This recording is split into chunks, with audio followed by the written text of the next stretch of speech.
안녕하세요. 사연 읽어주는 남녀입니다. 오늘도 와주셔서 감사드리며 그럼 오늘의 사연 바로 소개해드리겠습니다. 안녕하세요. 저는 문자 하나에 피눈물을 흘리고 인생을 바꾼 40대 여자입니다. 이 이야기를 하려면 먼저 저희 시댁에 대해 소개해야 할 것 같아요. 저희 시댁은 시어머니, 시아버지, 그리고 아들만 셋인 아들 부잣집이었어요. 저는 그 집안의 첫째 아들과 결혼해 맏며느리가 되었습니다. 저는 결혼 전에 맏며느리는 고생한다는 말을 여기저기서 많이 들어 걱정이 많았어요. 남편에게 슬쩍 이야기했더니 웃으며 자기 집은 절대 그럴 일 없을 거라고 하더라고요.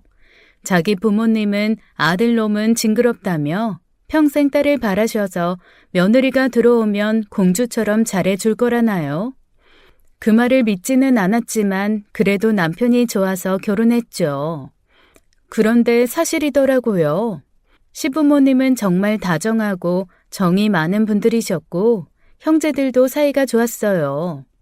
부모님 두 분 다 무뚝뚝하셔서 서로 대면대면한 집에 외동딸로 외롭게 자랐던 저는 그런 시댁이 정말 좋았습니다.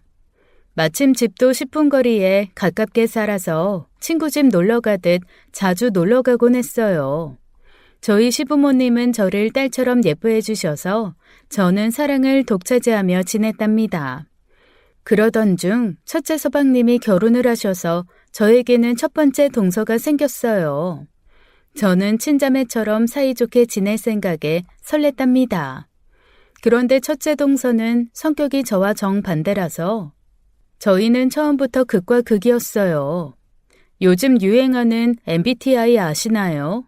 여기서 성격을 나누는 유형 중 하나가 T와 F인데요. T형은 이성적이고 논리적인 판단을 중시하는 편, F형은 감성적이고 대인관계를 중시하는 편이에요. 제가 완벽한 F형 인간이라면 첫째 동서는 완벽한 T형 인간이었죠. 처음에는 그런 면이 조금 멋있더라고요. 저와는 다르게 할 말 똑부러지게 잘하고 논리적인 점이 똑똑해 보여서요. 직업도 수학 선생님이거든요. 그래서인지 평소에도 조금 가르치듯 직설적으로 말하는 편이라 점점 상처받는 일이 많이 생겼습니다. 하루는 제가 시댁에 가서 이런 말을 한 적이 있거든요. 어머님, 저 오다가 큰일 날 뻔했어요. 왜 그래? 무슨 일 있니? 멍하니 걷다가 어떤 남자랑 눈이 마주쳐서 잠깐 보고 지나쳤는데 그 남자가 저를 따라오는 거예요. 분명히 저랑 반대 방향으로 갔는데 한 5분 뒤에 제 옆에 있더라니까요. 어머, 무서웠겠다. 그래서 어떻게 했어? 마침 상가 건물이 있길래 들어갔거든요. 근데 거기도 따라 들어오더라고요. 마침 딱 도착한 엘리베이터 타고 지하로 내려가서 주차장으로 빠져나왔어요. 지나가면서 보니까 그 남자는 계속 상가 입구 기웃대고 있더라고요. 아유, 우리 며느리 큰일 날 뻔했네. 그래도 잘했다. 그 와중에 그렇게 머리 써서 도망친 거 정말 똑똑해. 시어머니도 저랑 비슷한 성격이라 감정적인 공감을 잘해주는 편이셨어요. 둘이 쿵짝이 맞아 신나게 이야기를 하다가 첫째 동서의 말에 기분이 상하더라고요. 모르는 남자랑 눈이 마주치면 보지 말고 바로 피하세요. 요즘 정신 이상한 사람들 많아서 괜히 엮이면 피곤해요. 동서는 그러면 내가 쳐다본 게 잘못이라 이런 일이 생겼다는 거야? 저는 그런 말이 아니라요. 해결책을 알려드리는 거예요. 이미 다 해결됐는데 해결책을 알려줘서 뭐해? 나는 그냥 위로해주고 공감해주길 바란 건데 그렇게 말하면 내가 잘못해서 그런 일 당한 것 같잖아. 저도 걱정돼서 한 말이에요. 그러면 먼저 괜찮냐고라도 물어봐 주지. 성범죄 피해자들한테 그러게 밤에 돌아다니지 말았어야지, 짧은 치마 입지 말았어야지 하는 사람들 있잖아. 난 그런 말이 제일 싫거든. 그런 일은 피해자 탓이 아니라 100% 가해자 탓이니까 이랬어야지 저랬어야지 하면 안 된다고 생각해. 내가 눈을 마주친 게 뺨 때린 것도 아니고 내가 잘못한 건 하나도 없잖아. 이 일로 저는 첫째 동서와 더 서먹해졌습니다. 원래 그런 성격이 아닌데 이때 제가 흥분해 있던 터라 조금 울컥해서 따지듯이 말하긴 했어요. 이때뿐만이 아니라 동서는 평소에도 말을 그렇게 가르치듯 하는 편이었거든요. 그래서 쌓인 게 많아서 더 터졌던 것 같습니다. 제가 회사 일이 나한테만 너무 몰려서 힘들다고 말하면 동서는 부장한테 왜 항의 안 하냐고 말하는 시기였거든요. 근데 사회생활 해본 분들은 아시겠지만 그게 이론적으로 맞아도 현실적으로는 쉽지 않잖아요. 우리나라에서 상사한테 할 말 다 하고 사는 사람이 얼마나 되겠어요. 그런데 동서 말만 들으면 마치 제가 제대로 말을 안 해서 그런 일을 당했다는 것처럼 느껴져서 기분이 상했어요. 그렇게 서먹하게 지내다가 얼마 안 되어 시어머니의 환갑이 다가왔습니다. 시댁 식구들은 식성이 다양하고 호불호가 많이 갈려 외식 한번 하기 힘든 편이에요. 다 같이 만났을 때 제가 식당 어디로 예약하면 좋겠냐고 묻자 역시나 다들 난리가 나더라고요. 나중에는 중식이 좋다, 한식이 좋다로 나뉘어 싸우는데 시어머니께서 곤란해하시는 게 보였어요. 그래서 저는 친정엄마 생신 때 갔던 호텔 뷔페가 생각나서 말씀드렸습니다. 메뉴도 다양하고 맛도 너무 좋아서 모두가 만족할 것 같았거든요. 그래서 사진을 보여드렸더니 어머님이 좋아하시길래 추진해 보려고 했죠. 그런데 늦게 도착한 첫째 동서가 그 말을 듣더니 안 된다고 딱 잘라서 말하는 거예요. 뷔페는 음식을 직접 가져와야 해서 환갑 기념으로 가기에는 불편하다나? 시어머니 생신이니 다른 가족들 식성에 조금 안 맞아도 시어머니께서 원하는 곳으로 가는 게 맞다고요. 틀린 말은 아니지만 제가 가족들 의견 다 들어보고 정한 건데 갑자기 와서 혼자 띡 바꾸니까 뭔가 서운하더라고요. 제가 사람을 중심으로 생각한다면 첫째 동서는 체계를 중요시해서 이때도 많이 다르구나 싶었어요. 그런데 제가 첫째 동서를 완전히 이해하게 된 계기가 있었습니다. 딱 한 번 시댁 식구들이 다 같이 해외여행을 간 적이 있는데요. 첫째 동서가 계획표를 다 짜서 왔더라고요. 종이 두 바닥에 빼곡하게 일정이 적혀 있는데 즉흥파인 저는 그걸 보기만 해도 질리더군요. 그래서 동서가 열심히 준비해 온 거니 한번 따라보자 해서 가만히 따라다녔어요. 그런데 정말 준비를 어찌나 잘해왔는지 개인 맞춤 패키지 투어를 하는 기분이었습니다. 저랑 남편이랑 여행 갈 때는 식당이 문을 닫아서 헛걸음하거나 주문한 메뉴를 실패하는 일도 많았거든요. 근데 동서는 식당 오픈 시간이나 브레이크 타임까지 다 조사해두고 별점까지 다 알아봐서 그런 일이 없었어요. 일정이 빡빡해서 조금 힘들긴 했지만 저는 동서 덕분에 편하고 즐거운 여행을 할 수 있었습니다. 여행 마지막 날 밤 저희는 술을 마시면서 허심탄회하게 대화를 나누었어요. 오늘도 너무 좋았어. 이게 다 동서 덕분이야. 저도 형님이 잘한다 좋다 칭찬 많이 해주니까 기분 좋더라고요. 그동안 형님이 왜 그렇게 공감과 위로가 중요하다고 하셨는지 알 것 같았어요. 나도 동서처럼 체계적으로 준비하는 게 얼마나 중요한 건지 알겠더라. 저 정말 준비 열심히 해왔거든요. 근데 아까 아버님이 이건 별로라 다른 게 나았겠다 하실 땐 아무리 팩트라도 속상하더라고요. 맞아. 열심히 준비한 사람한테 일단 수고했다는 이야기 먼저 해주시지. 그래서 제가 그렇게 말할 때 다른 사람들이 기분 나빴던 게 조금 이해됐어요. 저는 형님처럼 다정하고 친절하게 말하는 사람 되고 싶어요. 나는 동서처럼 야무지고 똑똑한 사람이 되고 싶어. 형님, 제가 그동안 너무 무례했죠? 죄송했어요. 아니야, 내가 더 미안해. 형님이 돼서 그것도 이해 못해준 내가 잘못이야. 저희는 그날 밤 술에 취해 부둥켜 안고 울면서 그동안의 화포를 다 풀었습니다. 마음을 열고 서로의 다른 점을 이해하다 보니 금세 사이가 좋아졌어요. 그 후로 동서는 해결책을 제시하려다가도 참고 먼저 위로와 공감을 해주는 모습을 보였죠. 나는 너무 감정적으로만 굴지 않고 이성적으로 한 번 더 고민하게 되었고요. 극과 극은 통한다는 말이 있죠. 서로의 부족한 점을 채워주다 보니 첫째 동서와 저는 어느새 10년지기 친구보다도 더 친한 사이가 됐답니다. 그런데 또 다른 문제가 생겼어요. 둘째 동서라는 더 막강한 캐릭터가 들어온 거예요. 첫째 동서와 친해져서 알콩달콩 재밌게 지내던 어느 날 막내 서방님이 장가를 갔습니다.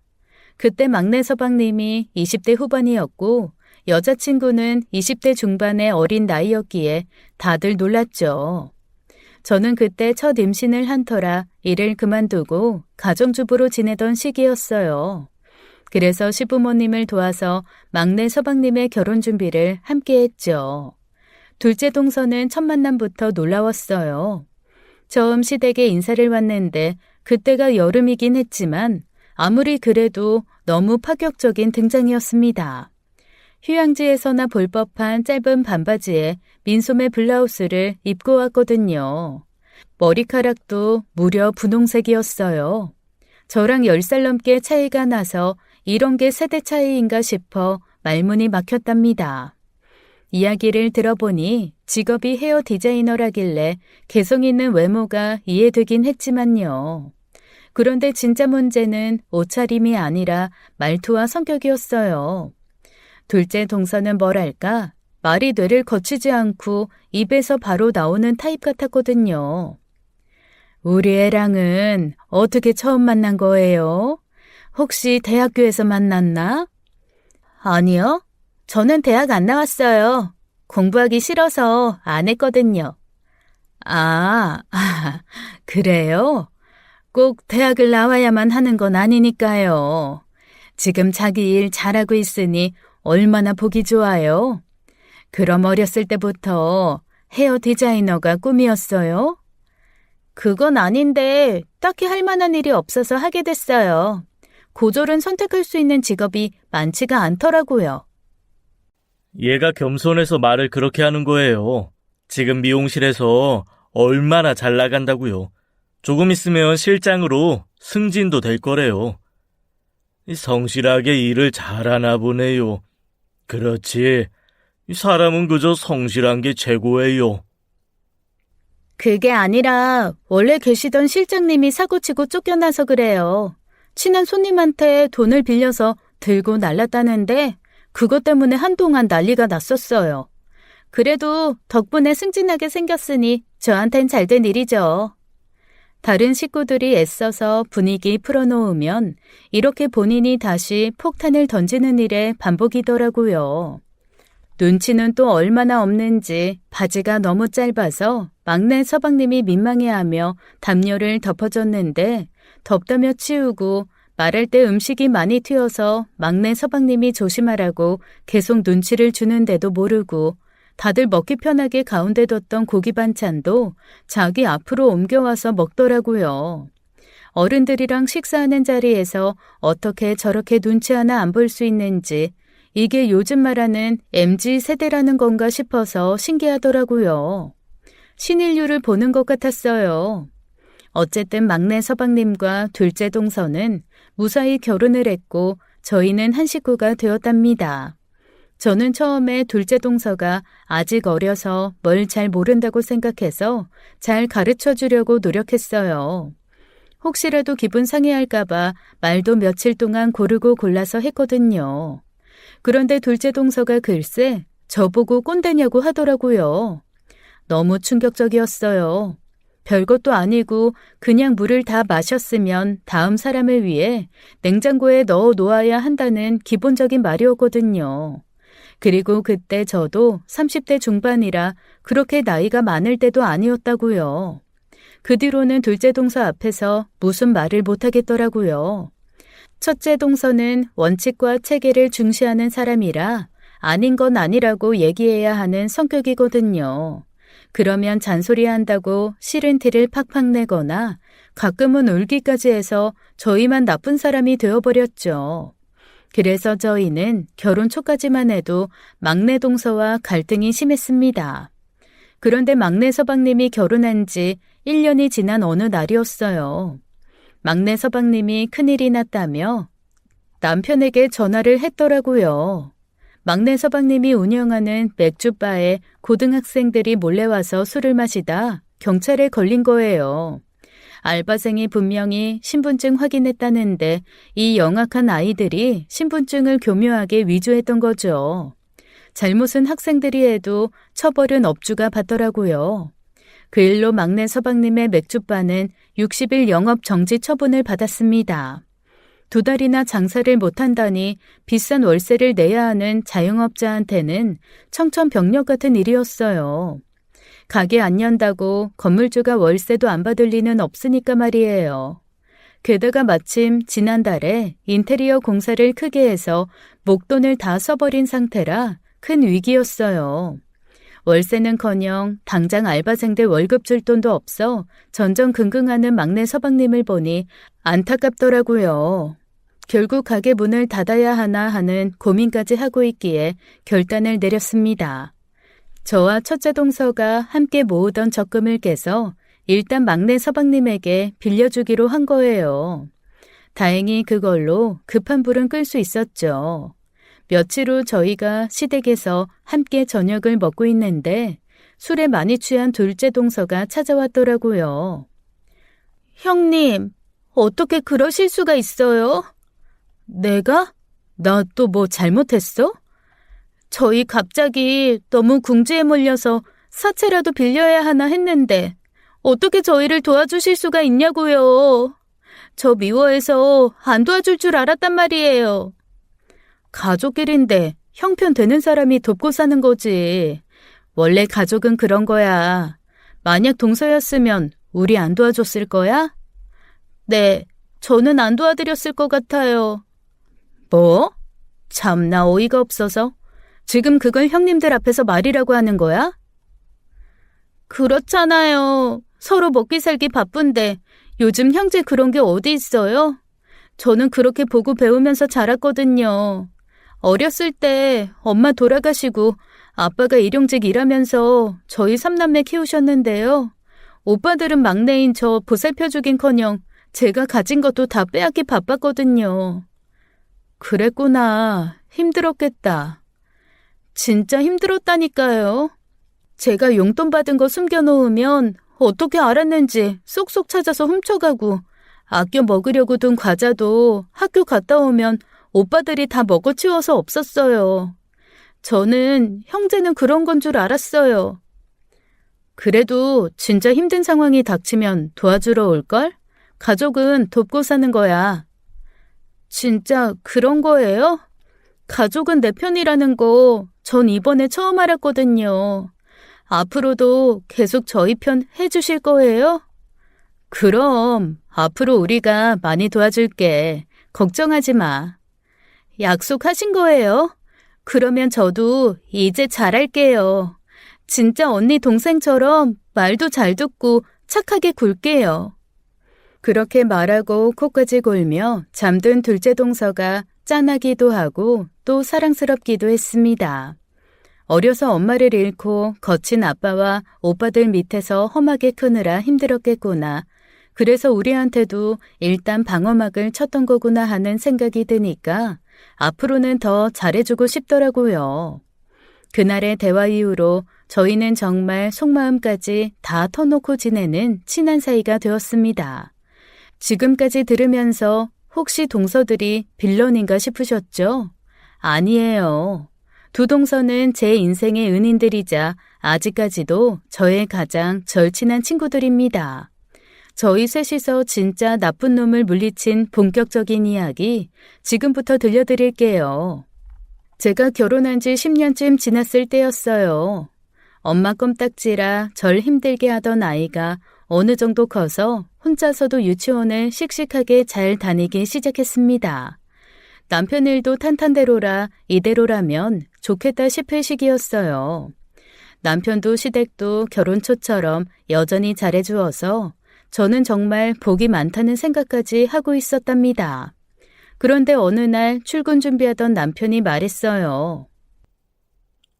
저기, 나 오늘 야근해야 해서 집에 못 들어올 것 같아. 또? 당신 요즘 너무 야근 많이 하는 거 아니야? 근데 오늘은 일이 얼마나 많길래 외박까지 해? 갑자기 중요한 프로젝트가 잡혔는데 기한이 촉박하거든. 그래서 다 같이 밤샘 작업하기로 했어. 그래도 잠은 자야 할 거 아니야. 당신 몸 약해서 안 돼. 숙직실에서 한두 시간 정도 쪽잠 자면 돼.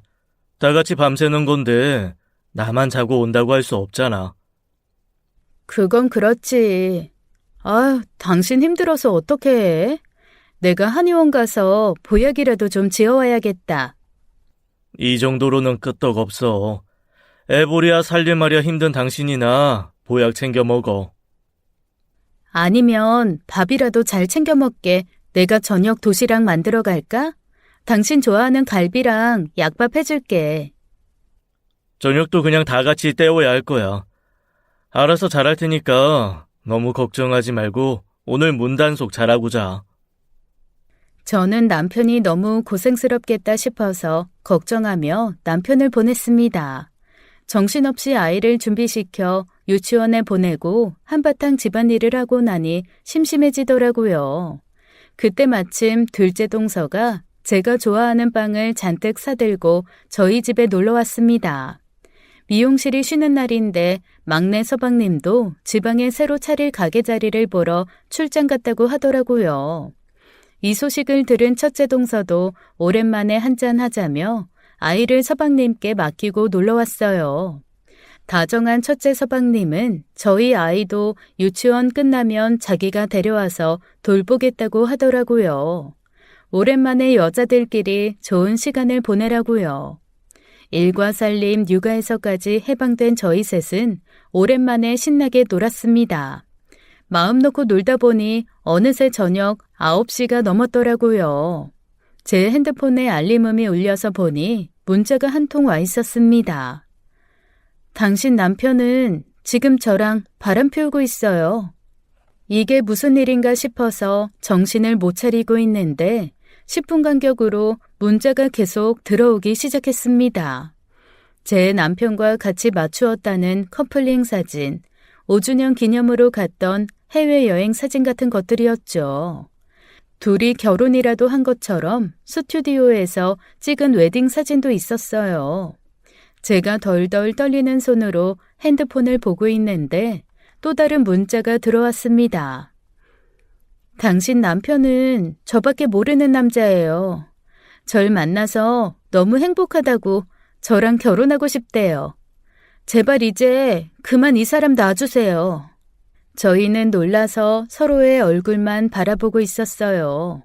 다혈질인 둘째 동서가 저보다 더 화를 내며 제 핸드폰을 빼앗아 전화를 걸더군요. 하지만 조금 전까지만 해도 문자를 실컷 보내던 사람이 이번에는 전화를 받지 않았습니다. 저는 동서에게 다시 핸드폰을 빼앗아 이번엔 남편에게 전화를 걸어보았어요. 신호가 계속 흐르는 동안 심장이 내려앉는 것 같았어요. 하지만 제 남편도 전화를 받지 않았습니다. 불안감이 커져갔어요. 할 수 없이 전화를 끊는데 이때까지만 해도 저는 믿고 싶지 않았어요. 누군가 남편을 모함해서 조작된 사진을 보낸 거라고만 생각하고 싶었죠. 나밖에 모르고 평생 나를 위해 살겠다고 했던 남잔데 10년 넘게 내가 철석같이 믿고 사랑했던 남편인데 하나밖에 없는 내 아이가 사랑하고 의지하는 아빠인데 그런 사람이 가정을 배신할 리가 없으니까요. 제가 현실을 부정하고 있는 걸 알았는지 이어서 또 다른 문자가 들어오더군요. 이번에는 전과는 다르게 저를 조롱하는 말투였습니다. 당신 남편 지금 나랑 사랑 나누는 중이야. 그래서 전화 못 받아. 그 문자의 마지막으로 남아있던 이성의 끈이 뚝 끊어지더라고요. 다시 남편에게 미친 듯이 전화를 걸었는데 저를 비웃기라도 하듯 남편은 전화를 받지 않았어요. 그래서 남편의 사무실로 전화를 해보니 다른 직원이 남편은 진작 퇴근했다고 알려주더군요.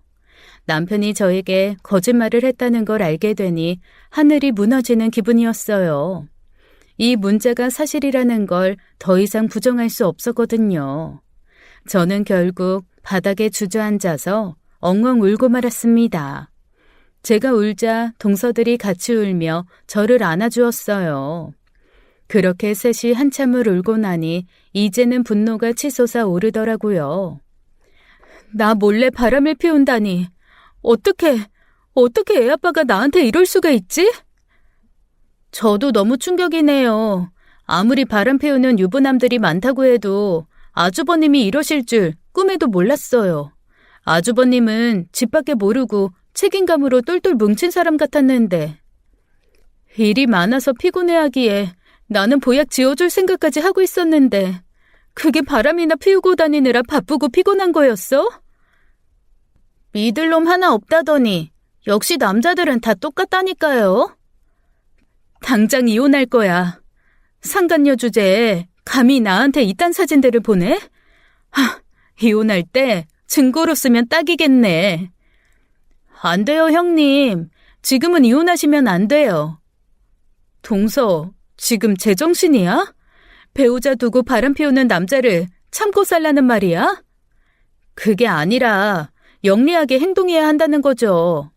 이 여자가 형님한테 굳이 이런 문자 보내는 이유가 뭐겠어요? 형님이 열받아서 빨리 이혼하길 바라는 게 분명하잖아요. 아, 맞아요. 저희 사촌 오빠도 바람 피워서 이혼당했는데 지금 그 상간녀랑 새살림 차려서 깨벗고 잘 살거든요. 이혼 당해도 반성이나 부끄러움 그런 거 전혀 없이 마냥 좋아하더라니까요. 정말? 네, 이 상간녀 지금 형님 이혼시키려고 일부러 도발하는 게 확실해요. 지금 순순히 이혼해줘봤자 그 못된 불륜 커플 좋은 일만 시키는 거라고요. 아마 둘이 바로 살림부터 합칠걸요? 살림만 합친다 뿐이겠어요? 신분 세탁도 할걸요? 형님이 이혼해주면 그 여자는 모두에게 욕먹는 상간녀가 아니라 그냥 평범한 여자친구 되는 거니까요.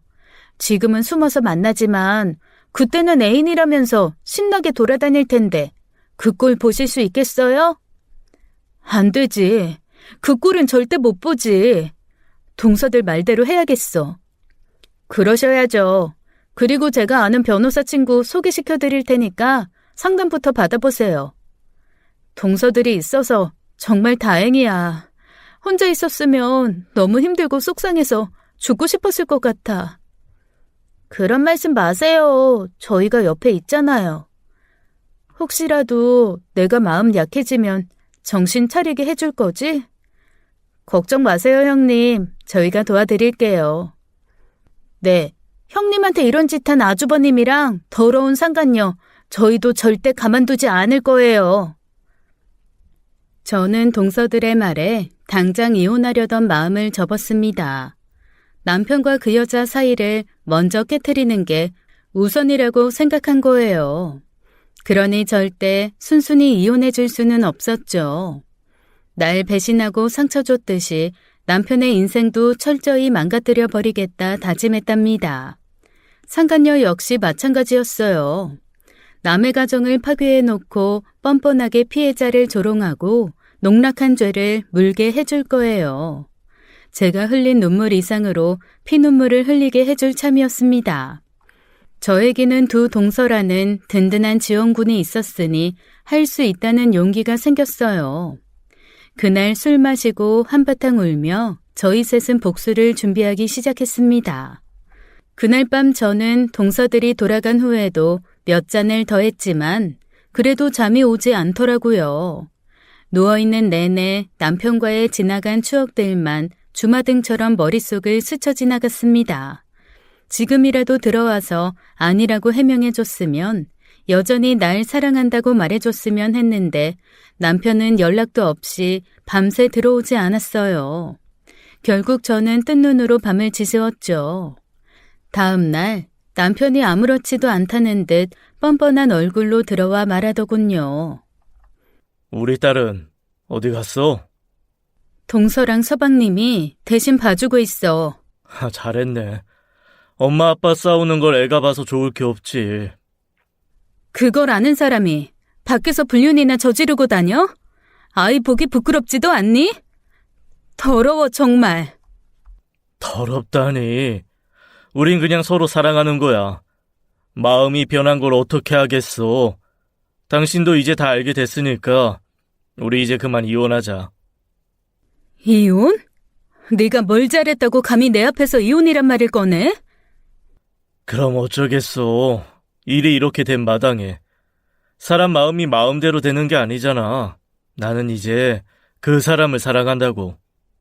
사랑? 개풀 뜯어먹는 소리 하고 있네. 그렇게 사랑하는데 내 앞에서 당당하게 말할 용기도 없었니? 상간녀 시켜서 그딴 문자나 보내는 찌질한 인간 주제에. 내가 시킨 게 아니라 그 사람이 마음대로 보낸 거야. 나중에 알고 한 소리 했어. 하지만 그 사람 이제 그만 나랑 결혼하고 싶어 해. 아주 대단한 일 하셨다. 아무튼 난 당신이랑 이혼 안 하니까 그렇게 알아. 그게 무슨 말이야? 이혼을 왜 안 해? 그때 제 핸드폰이 시끄럽게 울리더군요. 시어머니셨습니다. 동서들에게 이야기 다 들었다며 괜찮냐고 물으시더라고요. 본인이 아들을 잘못 키워서 제 얼굴을 본 면목이 없으시다고요. 저는 아들한테 자세한 이야기를 들으시라며 남편에게 전화를 건네주곤 안방 문을 쾅 닫고 들어갔습니다. 시어머니의 고함 소리가 수화기를 넘어 문 안쪽까지 쩌렁쩌렁 울리는 게 느껴졌지만 분은 하나도 풀리지 않더라고요. 무릎 꿇고 빌어도 모자랄 판에 뻔뻔하게 먼저 이혼을 이야기하는 저 남자를 갈기갈기 찢고 싶은 마음뿐이었어요. 욕실에 들어간 저는 찬물을 맞으며 어떻게 복수해야 남편을 가장 고통스럽게 만들 수 있을까 고민하기 시작했습니다. 씻고 눈까지 조금 붙이고 나온 사이 시댁에 불려갔던 남편은 된통 혼나고 온 모양이었어요. 몇 대 맞았는지 뺨도 빨갛게 달아올라 있었죠. 시아버지께서 평소엔 점잖으시지만 화나면 물불을 안 가리시거든요. 남편은 그래도 정신을 못 차렸는지 자기도 어쩔 수 없다며 이혼을 해달라고 하더라고요. 저는 남편의 빨개진 볼에 한 번 더 따귀를 세게 날려주었습니다. 본격적인 복수를 위해 제가 첫 번째로 한 일은 흥신소에 전화를 하는 거였어요. 둘째 동서가 잘하는 사람이 있다며 흥신소 직원을 소개해 주었거든요. 저는 상간녀가 어떤 사람인지를 먼저 알아보기 위해 상간녀의 번호와 사진을 보내고 뒷조사를 부탁했어요. 알고 보니 상간녀는 남편이랑 같은 회사에서 일하고 있는 이혼녀더라고요. 작년에 이혼했다고 하니까 이혼 전 유부녀일 때부터 제 남편과 바람을 피워왔던 거죠. 저는 첫째 동서가 소개해준 변호사를 만나서 상간녀 위자료 청구 소송에 대한 상담도 받았습니다. 그 소송은 상대가 결혼한 사실을 알면서도 고의로 부정한 관계를 지속한 걸 입증하는 게 관건이라고 하더군요. 그런데 저는 상간녀가 스스로 증거를 저에게 보내주었으니 승소가 확실했어요. 그 멍청한 여자가 자기 손으로 저한테 칼을 쥐어준 셈이었죠. 그래서 저는 상간녀를 상대로 소송을 진행하기로 하고 소장을 보냈습니다. 상간녀의 집이 아니라 회사로 말이죠. 얼마 후 소장을 받았는지 남편과 상간녀에게 전화가 잔뜩 오더라고요. 제가 전화를 안 받자 상간녀는 문자를 보내왔습니다. 소장을 회사로 보내는 게 어디 있냐, 망신 주려고 일부러 그런 거냐, 한 번만 더 이러면 명예훼손으로 고소할 거다. 방귀 낀 놈이 성낸다더니 아주 난리였어요. 저는 그것조차 싹 무시했습니다. 흥분한 사람일수록 무시를 하는 게 더 상대를 화나게 하는 법이라고 첫째 동서가 충고해줬거든요. 역시나 상간녀는 열이 받았는지 이런 문자를 보내왔어요. 당신 남편이 왜 당신 질린다며 나한테 왔는지 알겠네. 당신이 아무리 그래봤자 우리는 안 헤어져. 그리고 당신 남편은 날 위해 뭐든지 해줄 수 있다고 했거든? 어차피 위자료도 당신 남편 주머니에서 나갈 테니까 소송이든 뭐든 실컷 해봐. 저는 그 문자를 보고 코웃음을 쳤습니다. 남편이 위자료를 대신 내줄 거라니. 그럴 일은 절대 없을 거라는 걸, 아니, 제가 없게 만들 거라는 걸 알았거든요.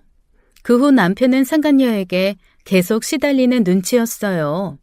저한테 계속 이혼해달라고 닥달했지만 저는 절대 그럴 일은 없을 거라고 강하게 대답했죠. 정 이혼하고 싶으면 유책 배우자 주제에 소송을 한번 걸어보라면서 말이에요. 한 달이 지나자 상간녀가 도저히 못 참겠는지 저를 다시 도발하더군요. 이제는 수위가 더 높아져서 남편과 상간녀가 알몸으로 침대에 누워있는 사진을 보내기 시작했습니다. 사진 속 남편이 잠들어 있는 걸 보면 남편은 찍힌 줄도 모르는 눈치였어요. 워낙 보수적인 편이라 그런 사진을 찍게 했을 리가 없거든요. 상간녀가 저에게 보여주려고 일부러 찍은 게 분명했어요. 오늘은 당신 남편과 뭐라고 또 뭐랬다며 입에 담지 못할 온갖 저질스러운 문자도 잔뜩 보냈습니다. 그 천박함에 속이 뒤집힐 것 같더군요.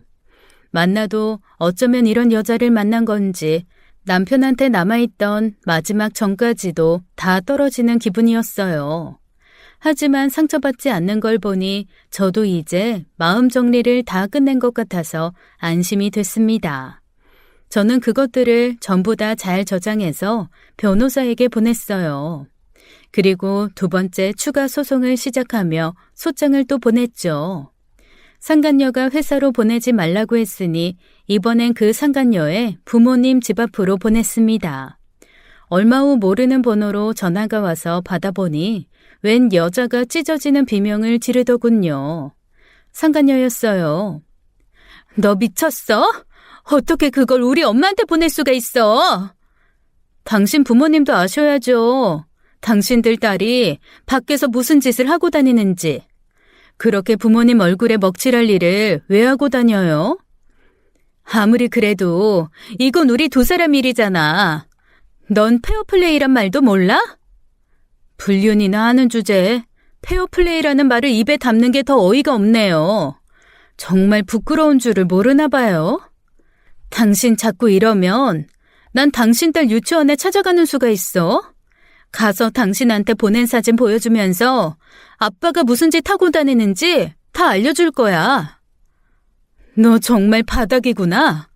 감히 내 딸 찾아갈 생각하기만 해.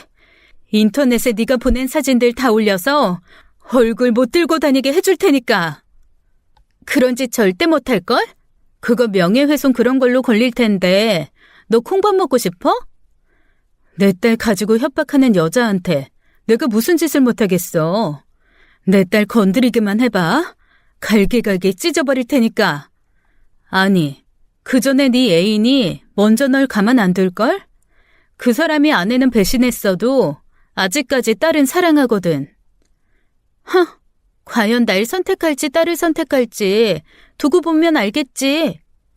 널 생각할 거라고 생각한다면 너무 멍청하네. 사랑한다고 너밖에 없다고 했나 보지? 근데 그 사람 결혼 전엔 나한테도 그랬어. 저는 상간녀가 열받아서 소리 지르는 걸 들으며 전화를 끊었어요.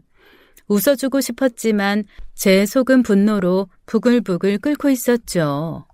감히 그 더러운 입에 내 딸을 올리다니 참을 수가 없었어요. 저는 퇴근 후 집에 온 남편에게 그 여자가 우리 딸을 찾아가겠다고 협박한 통화 녹음본을 들려주었습니다. 남편 얼굴이 새파랗게 질리더군요. 어떻게 할 거야? 네가 사랑한다는 여자가 감히 내 딸을 가지고 협박하는데 아빠가 돼서 가만히 있을 거야?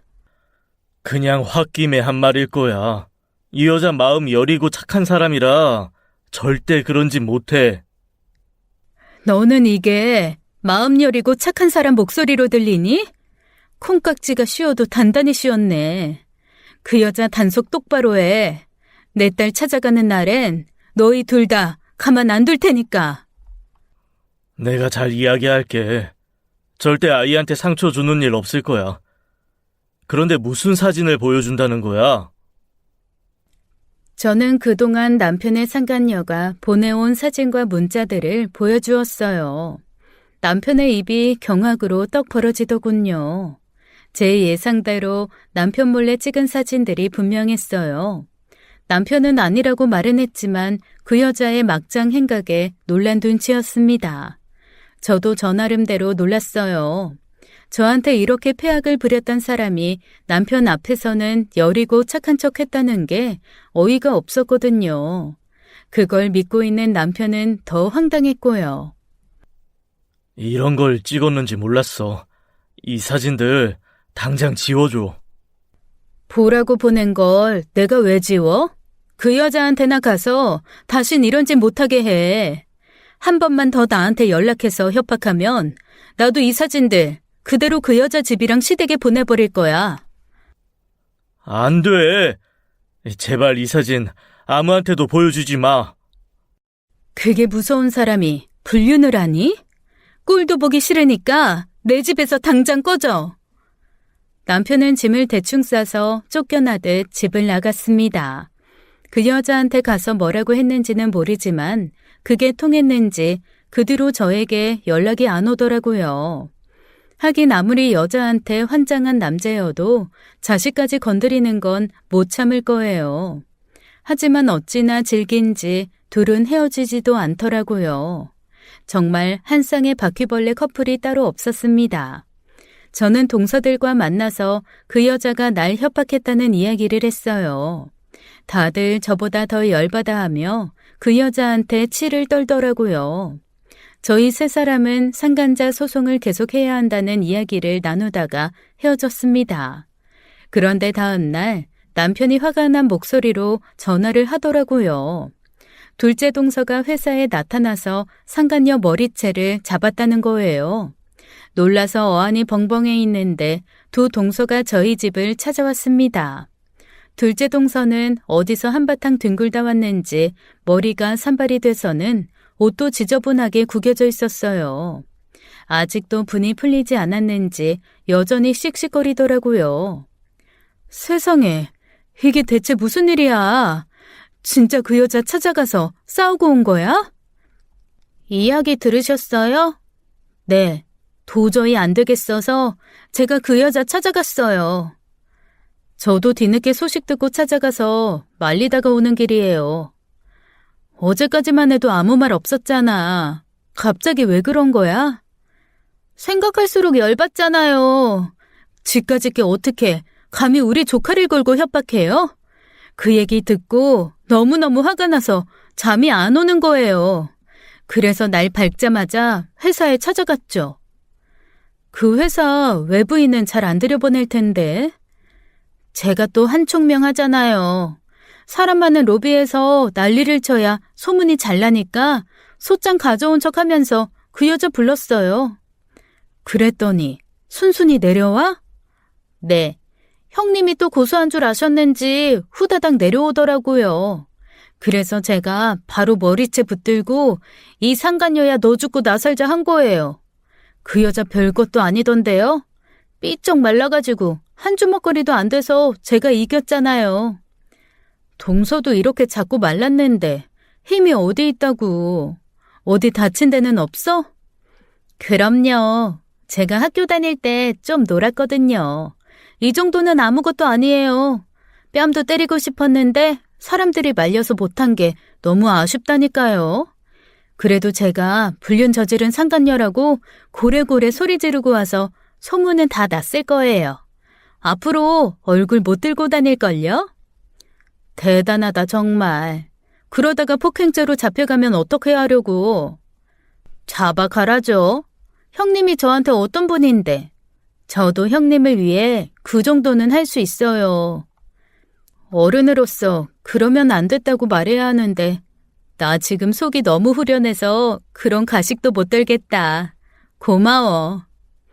사실은 저도 좀 후련하긴 하네요. 걱정 마, 동서. 혹시라도 그 여자가 고소하면 내가 다 해결해 줄게. 형님도 힘내세요. 앞으로 무슨 일이 생겨도 저희는 항상 형님 편이에요. 고마워. 나한텐 진짜 자기들밖에 없어. 제가 눈물을 흘리기 시작하자 동서들도 저를 따라 울더라고요. 결국 저희는 셋이 끌어안고 엉엉 대성통곡을 해버렸습니다. 남편의 불륜을 알게 된 뒤로 너무 힘들고 고통스러운 시간이었거든요. 내가 왜 이 결혼을 했을까 자책하고 남편을 선택한 스스로가 미워지기도 했어요.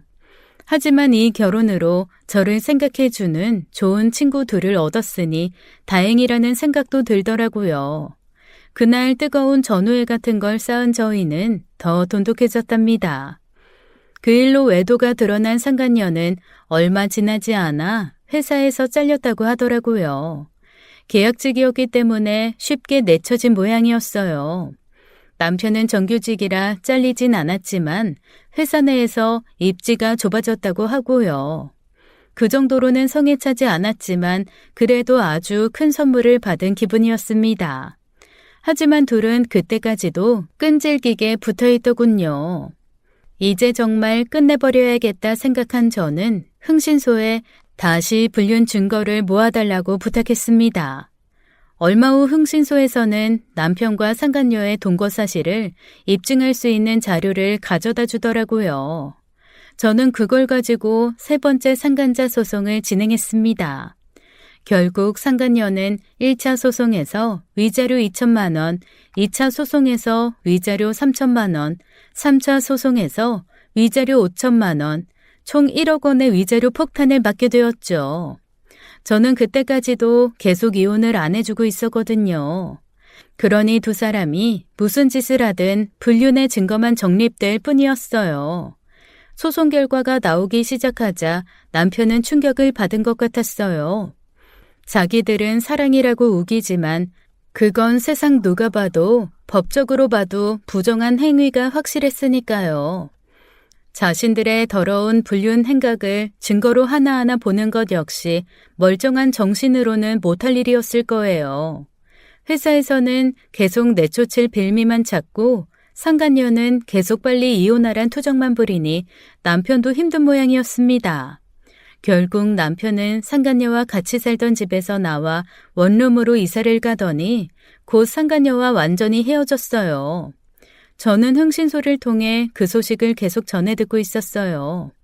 남편이 상간녀에게 헤어지자고 했는지 카페에서 물벼락을 맞는 사진을 보는데 속이 시원하더라고요.